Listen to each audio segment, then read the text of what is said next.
Assalamualaikum warahmatullahi wabarakatuh. Selamat pagi anak-anakku sekalian. Salam sejahtera ya. Sudah lama juga kita tidak bertemu di sekolah karena situasi dan kondisi seperti sekarang ini. Tentu kalian kangen ya sama teman-teman, sama guru-guru kalian. Tapi mau diapain lagi ya, keadaannya memang seperti ini. Baiklah anak-anakku sekalian, mudah-mudahan kamu tetap sehat dan semangat. Pada pembelajaran jarak jauh kali ini, untuk mata pelajaran IPS, kita akan membahas tentang masyarakat Indonesia pada masa Praaksara, Hindu-Buddha, dan Islam.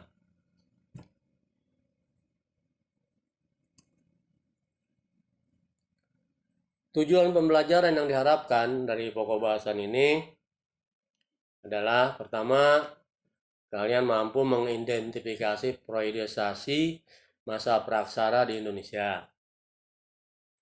Kemudian yang kedua, mendeskripsikan perkembangan masyarakat Indonesia pada masa Praaksara.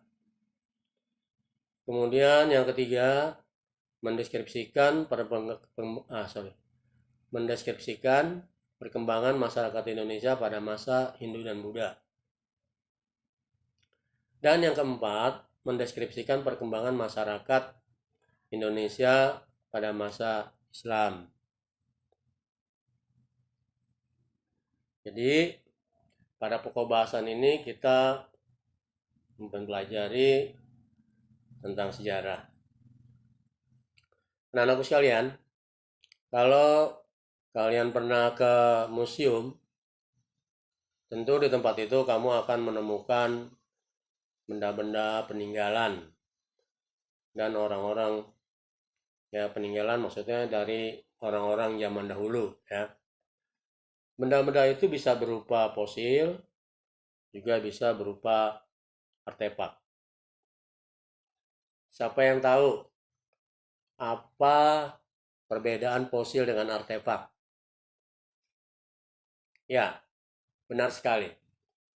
Kalau fosil itu sisa-sisa tulang hewan, ya tulang-tulang hewan maksudnya manusia dan tumbuhan yang telah membatu.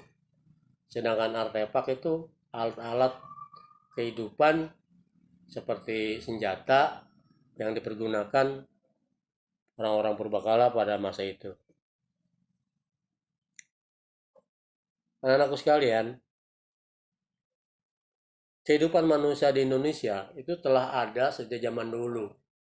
Diawali dengan masa Praaksara, yaitu suatu masa ketika manusia belum mengenal tulisan.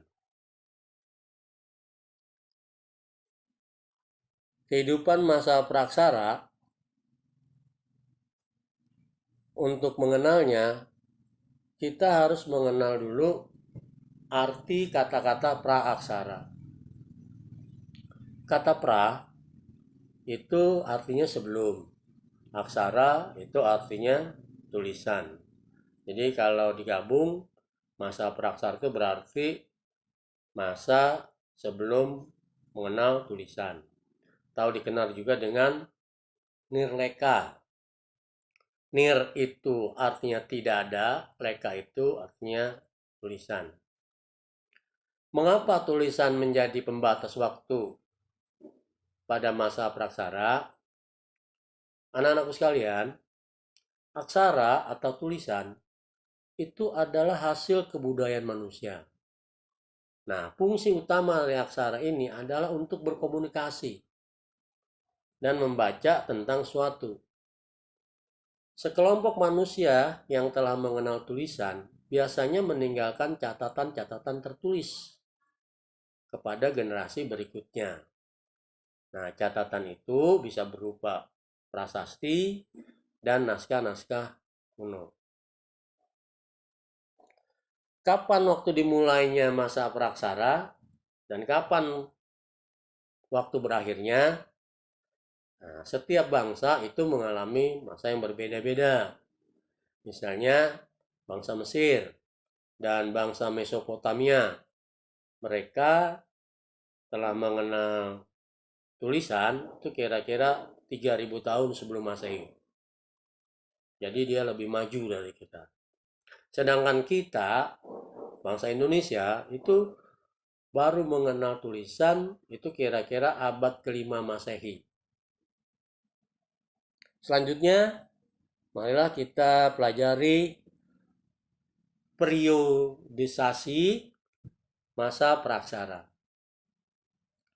Nah, kalau kalian ditanya, bagaimana itu periodisasi masa praksara? Maka kita bisa menjawabnya atas dasar tiga tiga tiga dasar ya. Karena untuk melihat periodisasi masa praksara ini ada tiga pendekatan, ada tiga approach ya. Yang pertama, pendekatan dilakukan secara geologis. Yang kedua, secara arkeologis. Dan yang ketiga, pendekatan perkembangan kehidupan manusia. Artinya secara perkembangan manusia. Perkembangan secara geologis, maka zaman itu dibagi menjadi 4. Yang pertama, zaman Arkaikum. Yang kedua, zaman Paleozoikum. Yang ketiga, zaman Mesozoikum. Dan yang keempat, zaman Neozoikum atau Kenozoikum. Anak-anakku sekalian, zaman Arkaikum itu zaman tertua. Zaman ini berlangsung kira-kira 2500 juta tahun yang lalu. Nah, pada waktu itu kulit bumi katanya tuh masih sangat panas. Makanya di sana tuh belum terdapat kehidupan. Nah, yang kedua itu zaman Paleozoikum. Disebut juga zaman kehidupan tua. Nah, ini berlangsung kira-kira 340 juta tahun yang lalu. Pada zaman ini sudah ditandai dengan munculnya tanda-tanda kehidupan. Antara lain munculnya binatang-binatang kecil yang tidak bertulang punggung. Berbagai jenis ikan dan amfibi. Yang ketiga, zaman Mesozoikum atau zaman kehidupan pertengahan. Nah, ini berlangsung kira-kira 140 juta tahun yang lalu. Pada zaman ini, kehidupan di bumi makin berkembang. Binatang-binatang mencapai bentuk tubuh yang besar. Kita mengenalnya dinosaurus. Di samping itu, muncul juga berbagai jenis burung.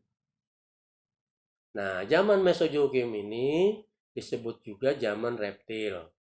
Karena pada zaman ini binatang reptil yang paling banyak ditemukan. Tahap yang keempat yaitu zaman Neozoikum atau zaman kehidupan baru. Disebut juga Kenozoikum. Berlangsung kira-kira 60 juta tahun yang lalu. Zaman ini dibagi dua, yaitu zaman tertier dan zaman kuartier. Zaman tertier, jenis-jenis reptil besar itu mulai punah. Dan bumi umumnya dikuasai oleh hewan-hewan besar yang menyusui. Contohnya seperti gajah purba atau mamutus yang pernah hidup di Amerika Utara dan Eropa Utara. Zaman kuartier itu berlangsung kira-kira 3 juta tahun yang lalu. Nah, zaman kuarter ini sangat penting bagi kita. Kenapa demikian? Karena zaman ini merupakan awal kehidupan manusia pertama kali di muka bumi ini. Itulah tahap berdasarkan geologis. Selanjutnya, periodisasi secara arkeologis. Periodisasi secara arkeologis dapat dibagi menjadi satu, itu zaman batu. Yang kedua, zaman logam. Nah, zaman batu ini dibagi menjadi 3. Yang pertama, Paleolitikum, ya, atau zaman batu tua. Kedua, Mesolitikum, atau zaman batu tengah. Ketiga, zaman Neolitikum. Yang keempat, zaman Megalitikum. Baiklah, kita bahas satu persatu. Paleolitikum, seperti yang tadi Pak Soni bilang, itu adalah zaman batu tua. Zaman batu tua ini berlangsung kira-kira 600.000 tahun yang lalu. Kehidupan manusia masih sangat sederhana. Hidupnya masih berpindah-pindah. Nah, mereka ini memperoleh makanan dengan cara berburu, mengumpulkan makanan, buah-buahan, umbi-umbian, serta menangkap ikan. Nah, alat-alat yang digunakan pada zaman ini pun terbuat dari batu yang masih kasar dan belum diasah, seperti kapak perimbas, alat serpih yang digunakan untuk menguliti hewan buruan, mengiris daging, dan memotong umbi-umbian. Selanjutnya zaman Mesolitikum. Meso artinya tengah, litos artinya batu. Sehingga zaman ini disebut zaman batu tengah. Hasil kebudayaan batu tengah sudah lebih maju daripada dibandingkan dengan hasil kebudayaan zaman Paleolitikum. Pada zaman ini manusia sudah ada hidup yang menetap. Sehingga kebudayaan ini yang menjadi ciri dari zaman ini adalah kebudayaan Kejoken Mondinger. Saya lagi pas diulangi, Kejoken Mondinger. Dan kebudayaan Abris Saus Rose. Apa itu Kejoken Mondinger? Kejoken Mondinger itu istilah ini berasal dari bahasa Denmark, yaitu Kejoken artinya sebetulnya dapur, monding itu artinya sampah. Jadi kalau digabungkan sampah dapur. Jadi Kejoken Mondinger itu adalah timbunan kulit kerang dan siput yang menggunung yang sudah menjadi fosil. Nah, Kejoken Mondinger ini banyak ditemukan di pantai timur Sumatera, yaitu antara Langsa dan Medan.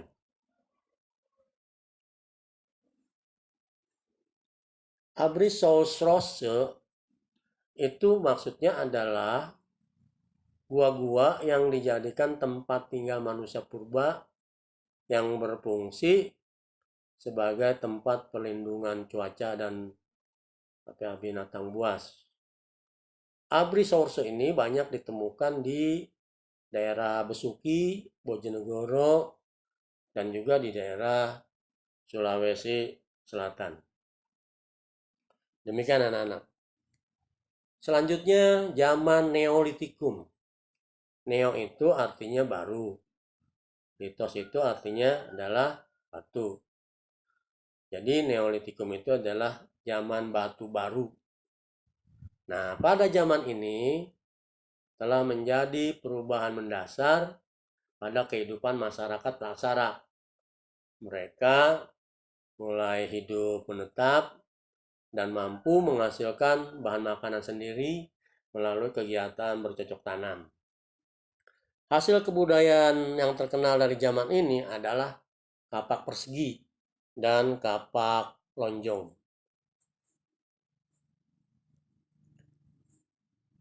Selain itu, selain kapak persegi dan kapak lonjong, pada zaman Neolitikum juga terdapat barang-barang yang lain seperti perhiasan, gerabah, dan pakaian. Nah, perhiasan ini banyak ditemukan umumnya terbuat dari batu dan kulit kerang. Selanjutnya, tradisi megalitik. Mega itu artinya besar. Litos artinya batu. Jadi tradisi ini disebut tradisi batu besar. Kenapa demikian? Karena megalitik adalah pendirian bangunan dari batu yang berukuran besar. Misalnya seperti menhir. Menhir itu adalah bangunan berupa tugu. Tentu kalian tahu dong tugu itu. Tugu yang berfungsi tempat pemujaan roh. Roh nenek moyang atau peringatan untuk orang yang sudah meninggal. Kemudian dolmen. Dolmen adalah bangunan berupa meja batu. Meja batu lebar yang ditopang oleh beberapa batu yang lain. Pokoknya seperti meja lah. Nah, dolmen ini berfungsi sebagai tempat persembahan untuk memuja arwah leluhur. Selain itu, juga berfungsi untuk pelinggih. Tahu nggak kamu pelinggih? Pelinggih itu tempat duduk kepala suku atau raja.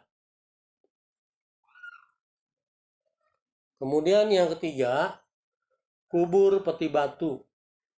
Nah, kubur peti batu ini adalah tempat menyimpan mayat. Kubur batu ini dibentuk dari 6 buah papan batu dan sebuah penutup peti. Nah, papan batu itu disusun secara langsung dalam lubang yang telah disiapkan dan biasanya diletakkan membujur dari arah membujur ke arah sungai atau ke arah gunung. Yang keempat, waruga.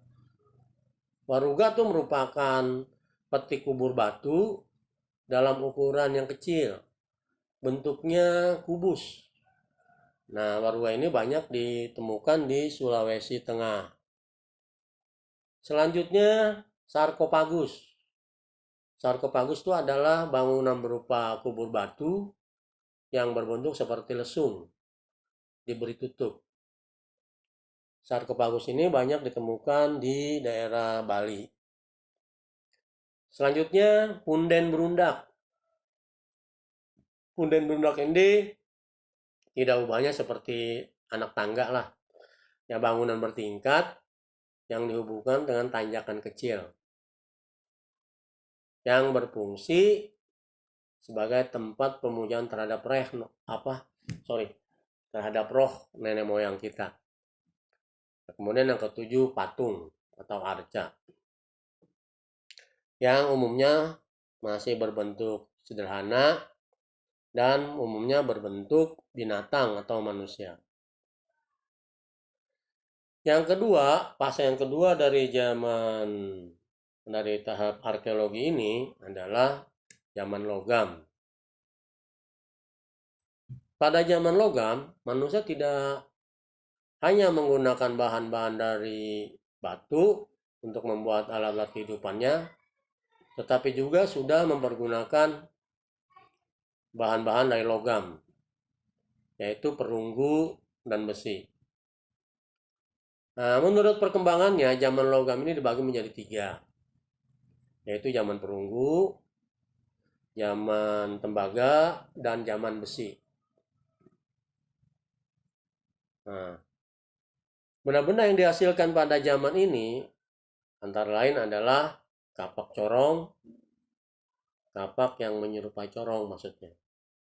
Kemudian nekara, kemudian moko, bejana perunggu, manik-manik, cendrasa. Tahu nggak kalian cendrasa itu apa? Cendrasa itu adalah kapak sepatu.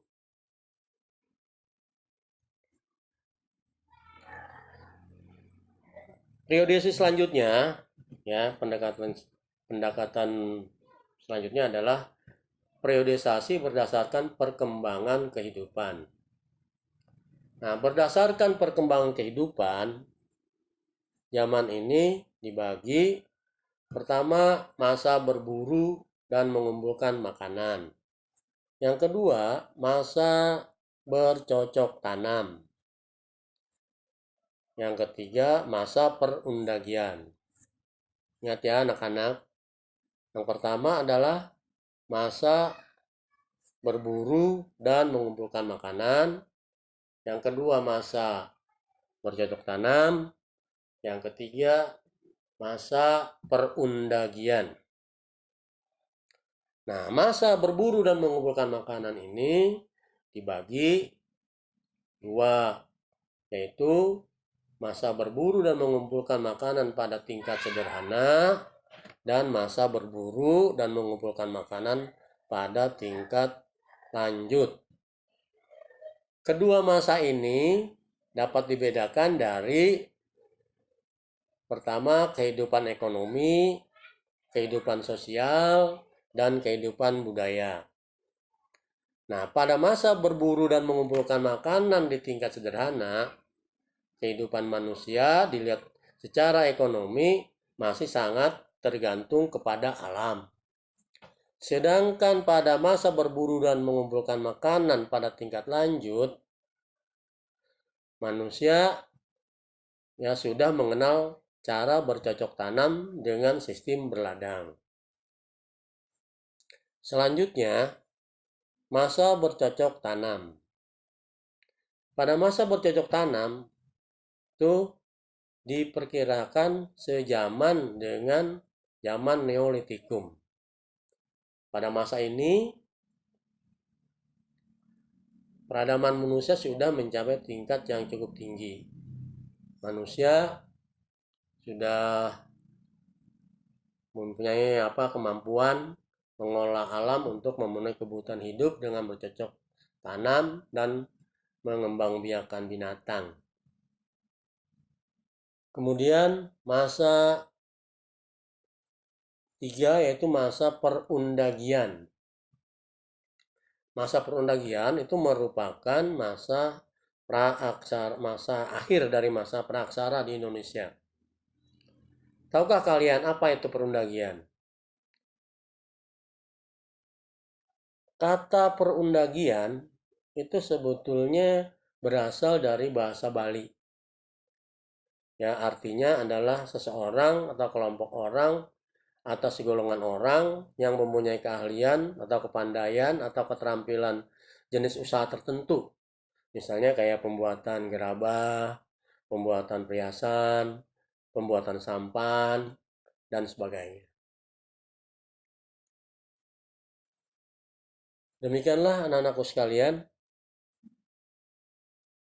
Kalian setelah ini bisa mengerjakan tugas-tugas dengan menjawab pertanyaan-pertanyaan Pak Suwandi sebanyak 20 soal.